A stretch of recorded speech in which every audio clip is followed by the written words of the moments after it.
All right, there is nothing that Doctor Doom can't get done, right? Like, we've seen so much out of this guy. This is God Emperor of Doom.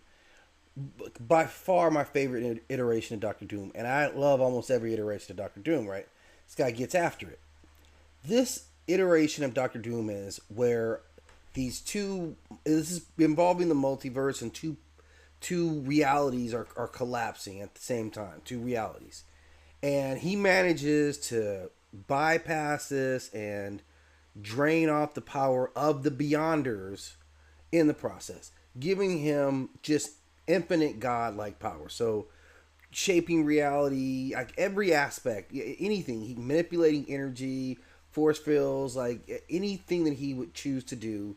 This iteration of Doctor Doom can do it, and he creates this whole world that he's trying to make perfect, but he can't, right? But the whole point is that at this level, like, this is an untouchable force. This is Doctor Doom clearly manifested his destiny that, we knew eventually this guy's going to get some power like that, right? And he definitely did the damn thing with this one. So my favorite version, like, I got him ranked at a 9 because you can't get any higher in level of power. And yeah, like, anyone who's at that level, it's a problem, right? Let's just go ahead and say that. I'm still going to give deities who are inherent to the universe more power, but you never know in terms of, like, it's because some beings are actually fundamental to the universe existence, so you kind of can't kill them off. But yeah, I don't think he's definitely not that, or maybe to his galaxy he would be.